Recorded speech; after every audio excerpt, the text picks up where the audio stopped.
Ladies and gentlemen, welcome to the new episode of our podcast.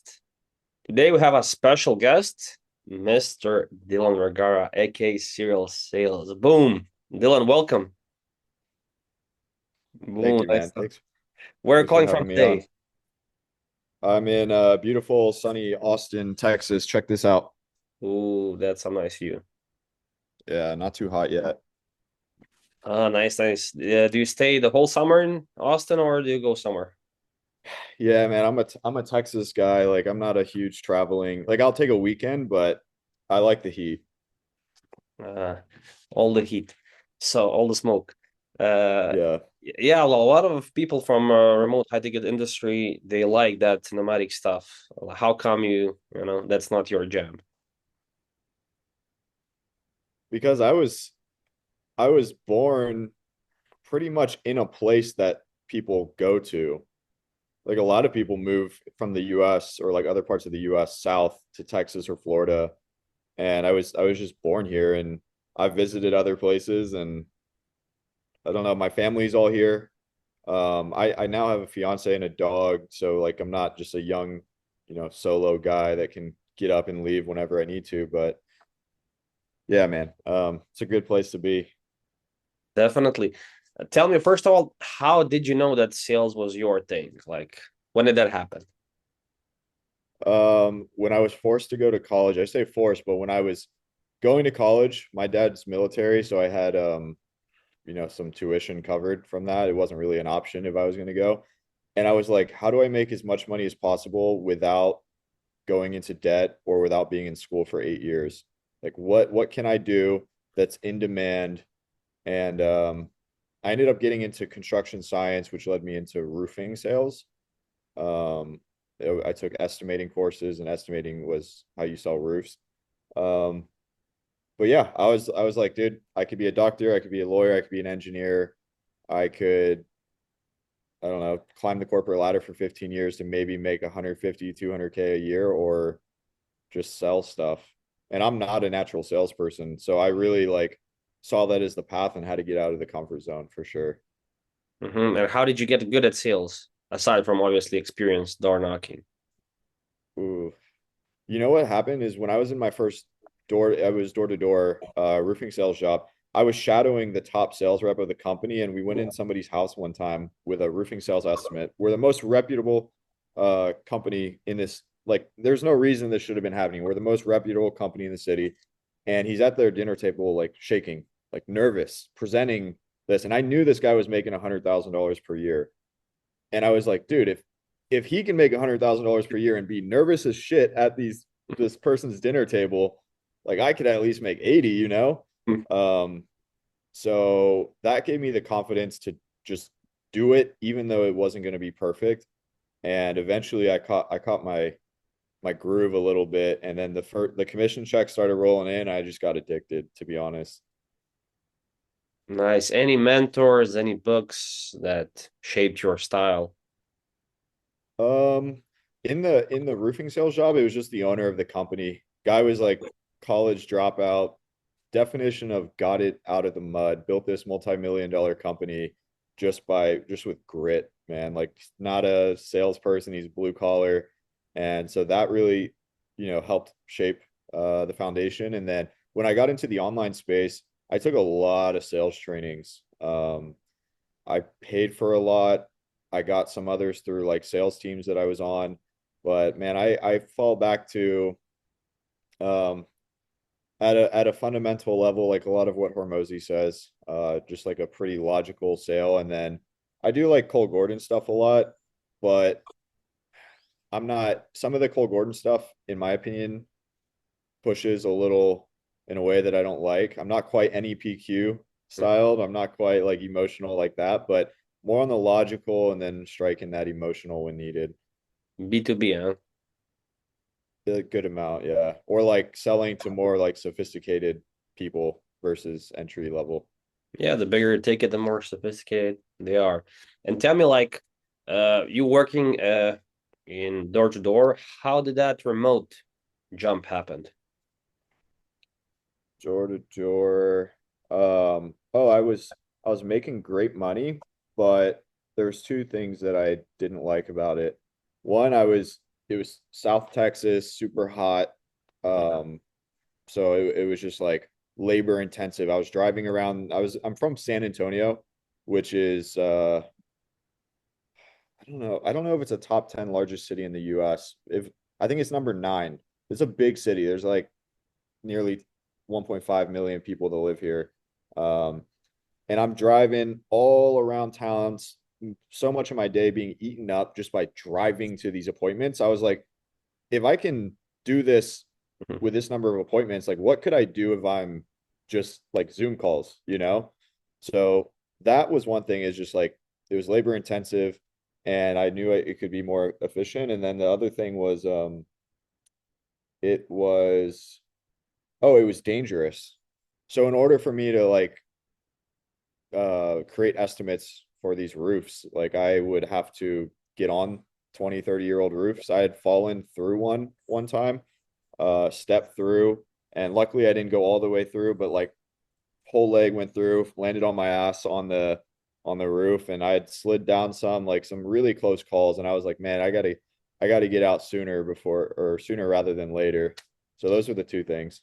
Yeah, we said not safe. I thought, I know everybody's armed in Texas. Maybe you didn't saw some no trespassing sign, and maybe that was the scenario. But yeah, yeah, Yeah. nice to see that you're alive. Great. And what was your ticket to the remote world? Like, how did you know that this was a thing? Money Twitter. Uh, I Yeah. was on Money Twitter in 2017 trying ecom and copywriting. Couldn't do it. It Oh, works. I didn't know enough, or I was too broke, or I didn't have the time, like a combination of those things. But at that time, I saw these guys talking about high ticket sales, and I kind of brushed it off because I wasn't a salesperson. But fast forward, I stayed on Money Twitter. If I don't know if you guys are over there, it's not what it used to be, but it's a corner of Twitter where all these online business owners are talking about Wi-Fi money and stuff like that. But after I got this skill in roofing sales, I got the proof that I can make 6 figures a year. I was seeing these guys talk about remote closing and stuff on Twitter, and I was like, look, this is a no-brainer horizontal move here. I already know the skill, just got to commit. And so it was through Twitter. nice, nice. How long are you in the industry right now? How long in total? I got in 2022 early. Like working at it late 2021, and I jumped in April 22. And when was the point when you decided that you want to make your own community? It was later in 2022. It was just a group chat, like started in a Slack group, $9 per month. Because people I was posting on social media a lot, like even in roofing sales, I was documenting on Twitter. So people started following me, and I showed them like how I left this high paying job to go remote. And they started asking me questions. I was like, look, I'm saying the same thing 10 times a day. Like, let me just make this group chat and charge Hmm. $9 a month. So there's some sort of buffer between people who are like actually serious and not, you know? Nice. When did you decide to really increase the price? Yeah, so we charge high ticket now. I mean, I don't hide it. We charge 4K to start.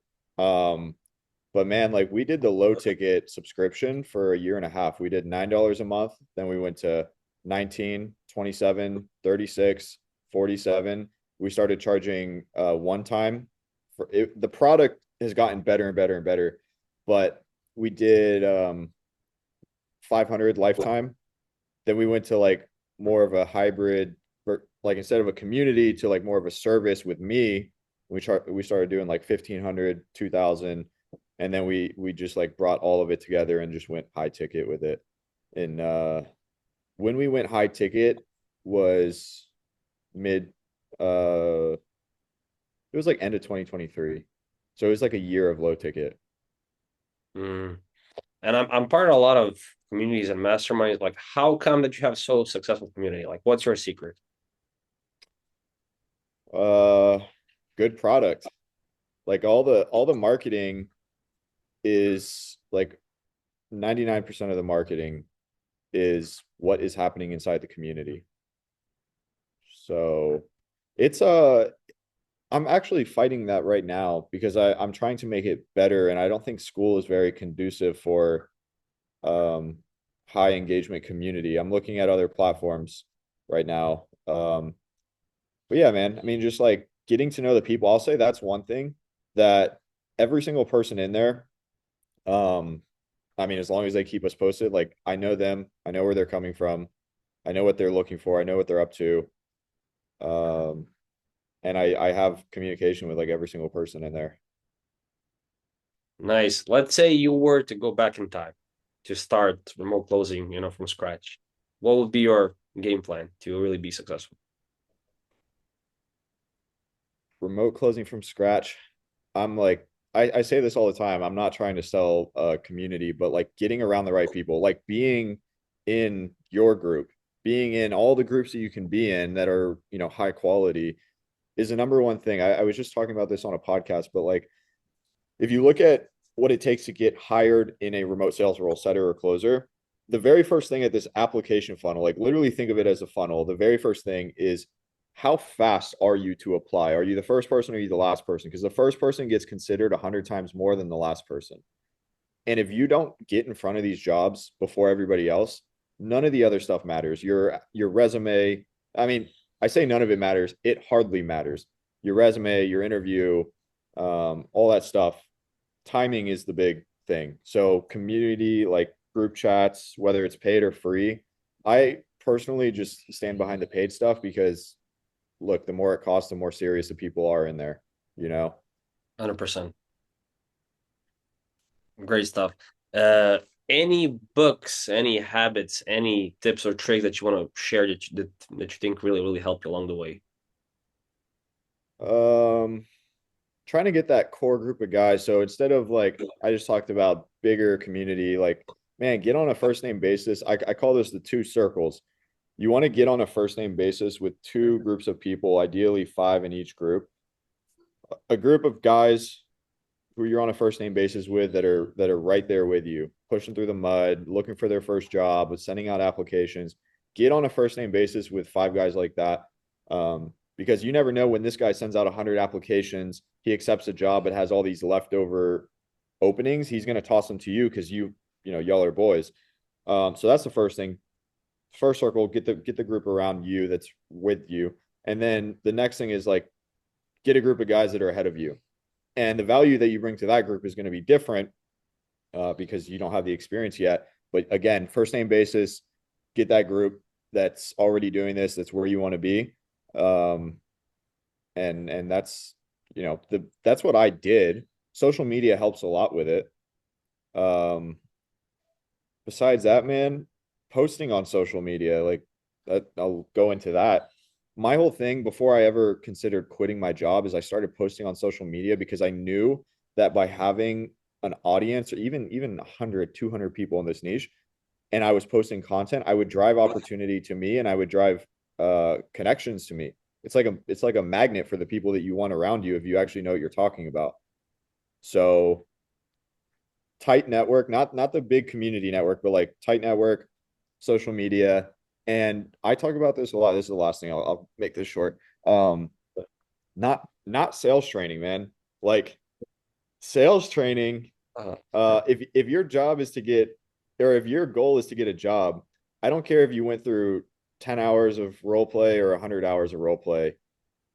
It equates to zero. Like, are you the best candidate or no? So like the focus should be on being the best candidate, being the fastest one, the best one. Now, it helps if you have sales training, but there's too many people that lead with, hey, I went through this course, and this course, hire me as your closer. It's like, I really don't care. What have you done or what can you do, you know? Shots fired. Uh, I absolutely. Yeah. know, Everybody lives I in that know. kind of, it's just skills. It's just this. It's just that. Like everything else doesn't matter. Like it's fascinating to me in 2025, everybody has the same mindset. Well, the only ones who I know that and I think they shut down recently that I know that preach that as well is the undeniable closers. Now obviously I'm not saying sales training is not important, but I've seen so many guys pay 5, 10, $15,000 for remote sales training and placement. and they don't get placement or they get a bad offer and it's because they weren't good enough. Like they go, go practice more role plays, go do more objection handling, McDonald's drive through, whatever you want to do. You're not making 30K a month yet because you're not good enough. No, it's because like they don't have proximity to good jobs. Yeah, I also saw so many closers, they're average just because they have group work class offer, they made insane amount of money. So Mm-hmm. it's Yeah. I mean, look, dude, I know there's some people that are just naturally salespeople. That's not me. Everything I've had to learn was unnatural, but I've seen those people like not do that. I've seen them do well, and I've seen them not do that well. And like, there's two things that um two common traits of the best people, the most successful in this space, with the longest lasting success is one, they're at least decent at the skill. Two, they have a strong network. And that the strong network will carry you if you're not A plus at the skill. You could be B plus, A minus, and get what the A plus guy with no network gets. So like you can manufacture that. that's definitely. And what led you to start your own agency? Mm, Now you're a business owner. yeah, it was just a natural progression. I had been doing like one-off B2B recruiting, consulting, and stuff like that for a while. Hmm. Um, but in 2023, I partnered up with my guy Cole on this business. So I got the two-sided cup, Hmm. and we just did done for you sales management, and we were really just looking for more leverage with a skill that we had built, and went from there. How do your mindset, shift thinking as a closer, as a sales rep, and now as a business owner, if anything at all? Oh, uh, closer, sales rep, business owner. What's different? I Like, mean, hey, I I remember hearing people say this that used to be sales reps, and I was like, that's bullshit. It's not true. But when people say like, hey man, closing's a good gig, 10, 20K per month, 100% profit, clock out at the end of the night, like don't take it for granted. It's true, man, because business has complexities. I just posted on my Instagram like an hour or two ago. My community like lost money this month. Like we did pretty significant revenue, not pretty significant. We did like okay revenue. We had a down month, but like I actually lost money. Um and that's just the way that it goes. So like I think right now it's more about systems, processes, teams, and like helping people around me. It's business ownership is more in line with sales management.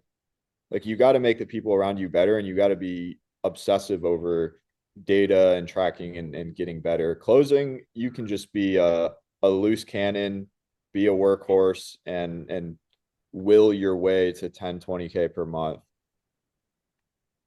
and how different is your life now compared before you got into sales?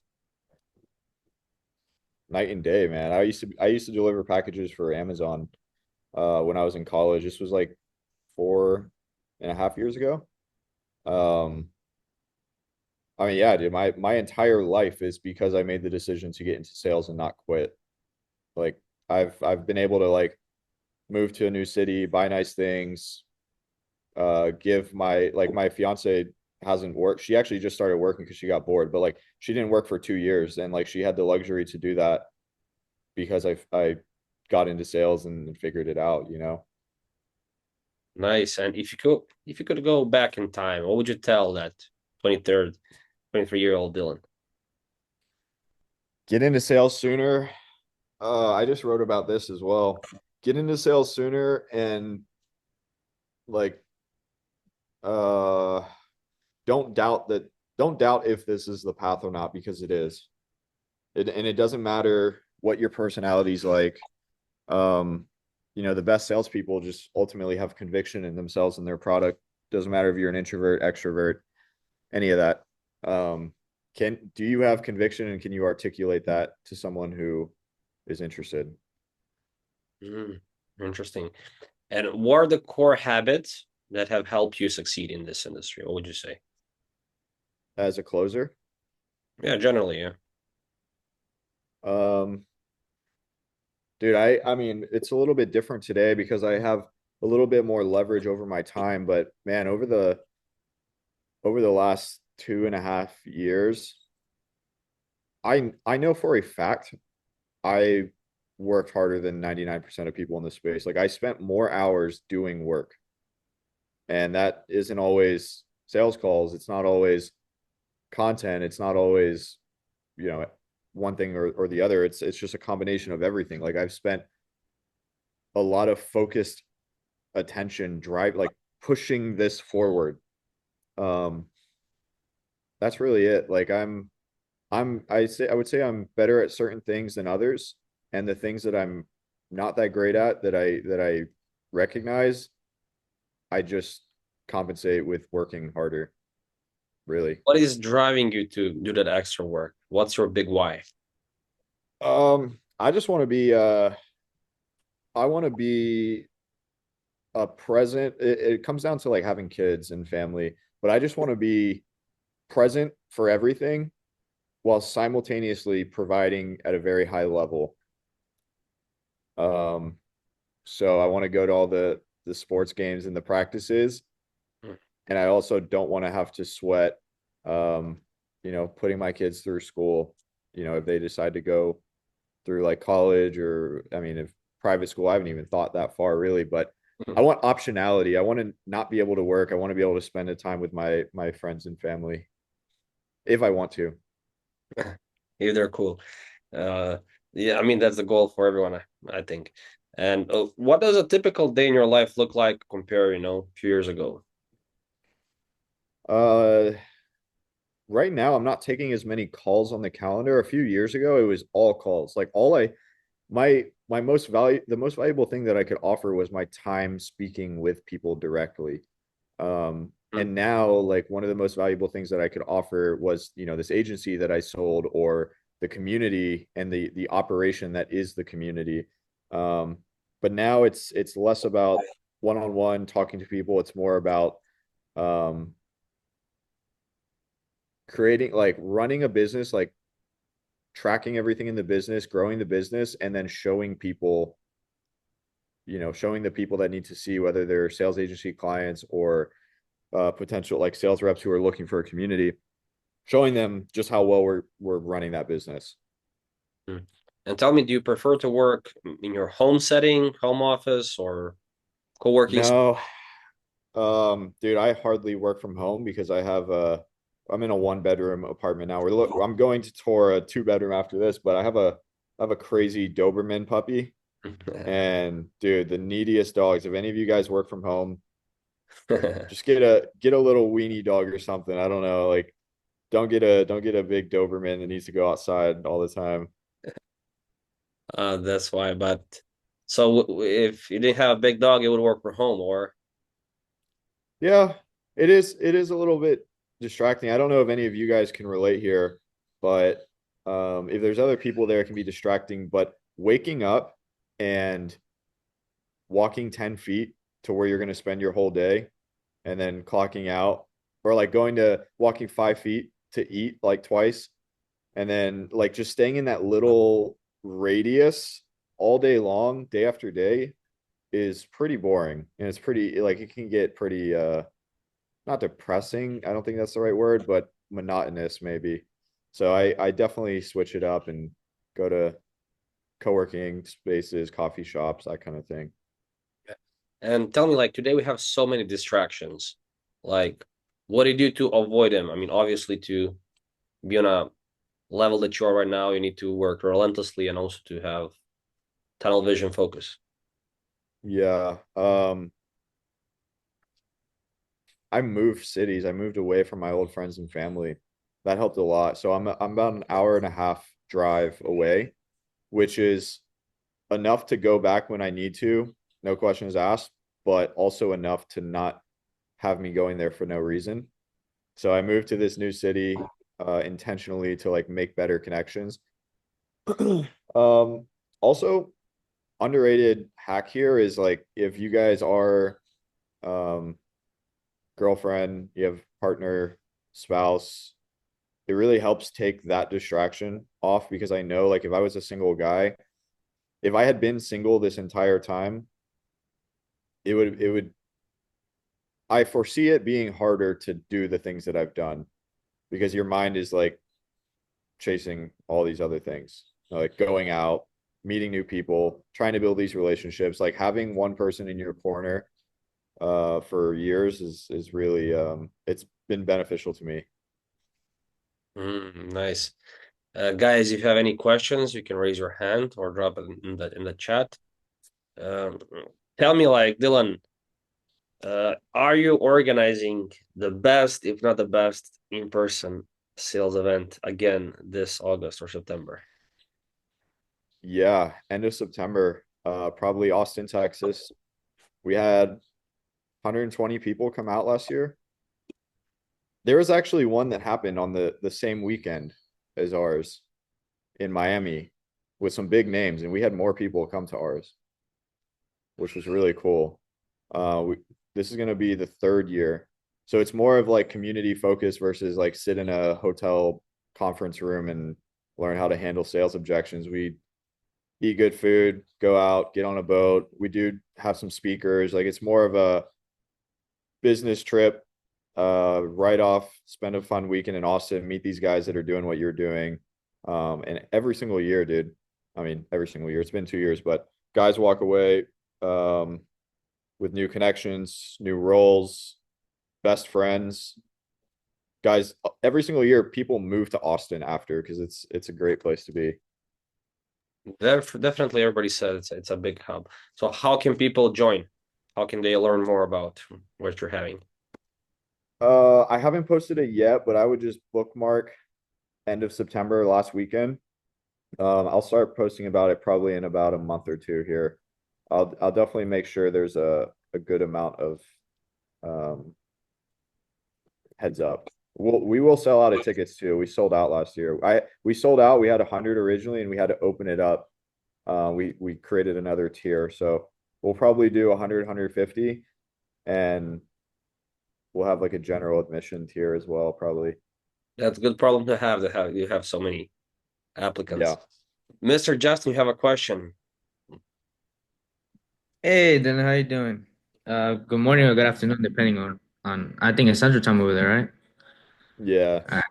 Central. All right. So yeah, I wanted to say, I was actually curious, who is the biggest person who inspires you and why?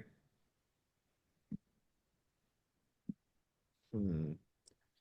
I was thinking about this the other day, man.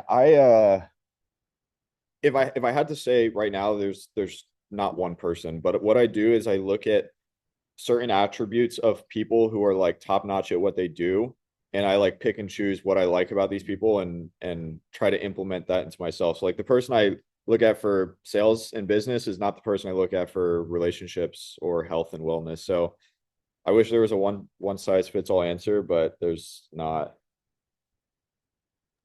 I guess like who is that person that doesn't have to be specific, but like that changed you like in a click? Like who is that one person? Probably like the one that kind of like set the trajectory of my life in a slightly different direction that ended me up here was probably the owner of the first company that I worked for out of school, the roofing sales job that I had. Mhm. Because yeah, I mean, there's a lot of reasons, but the boss that I had at the time. Mm. And I guess when it comes to quality of the type of people you like to network with, or the that made you to the person that you became today. I guess like what are the I know you probably mentioned it with Philip, but I may have missed it. But like what type of qualities do you kind of want to see in others um to become as successful with you? Like what are the sticking points that you think many people are missing out on this, or they feel they're taking this too lenient or overlooking this? Yeah. And this could apply as a sales rep or a business owner. There's two things that I think I'm decent at, or else I wouldn't be where I'm at. One thing is just like understanding perspective. So like when you have these high highs, these big commission months, and then these low lows, you lose an offer or you lose a client. Perspective really helps you make educated decisions, in my opinion. Now, that might not be like super clear, but if you can understand other people's points of view just as well as your own, it helps you. I think it helps me make more rational decisions that are overall net positive for not just myself, but all the people involved in what I do, which people like that. So understanding perspective and like purposefully going through these experiences that are hard, and hitting these big milestones because it provides that. The other thing is just awareness. So many people, man, like especially sales reps, they're just not aware. It could be them not being aware that they're talking too much. It could be them not being aware that they're in a shitty opportunity. Them being aware that sales training is not going to get them the job they want. So like when you combine perspective, like being able to understand points of view and how your decisions alter other people's realities, and the awareness to be cognizant of that, like, dude, that's a super weapon, in my opinion. So I think those are the two things that I would attribute to a lot of what I've done. Nice. I think we have 2 more minutes. Mr. Thomas, you have a question. Let's go. Yeah, great value, brother. And I just wanted to ask, you build a successful community and you're still kind of building that and scaling, right? So I wanted to ask you, with the community specifically, knowing what you know now, right? I know you started the community with like $9 and then 19 and et cetera, right? Whatever. You increase the price as the value was, better and better, more people kind of involved with that. So kind of knowing this now, would you do it the same again? Starting the price, meaning starting the low price and kind of scaling from there, or would you change something? Meaning you will bring more value and maybe increase the price from the start to maybe bring like, better quality people. Yeah, it depends who you are, because at the time I didn't feel like I had the results to justify charging somebody $4,000 up front. Maybe I could have sold one, maybe I could have sold two, but I knew I wanted to play this game long term, and I knew that $9 a month, even though I'd made literally no money doing that, it would allow me the opportunity to work with these people to get the testimonials and the social proof that would then let me charge 4,000, or like I didn't know I would charge 4,000, but then let me charge more. So if you have big social following, if you've been documenting something, if you have a reason to charge a lot of money today, now I would do it. But if you don't, like, just slowly build that like testimonial snowball, and then eventually you can. Because my thing, and I don't want to, I know we got to wrap up here.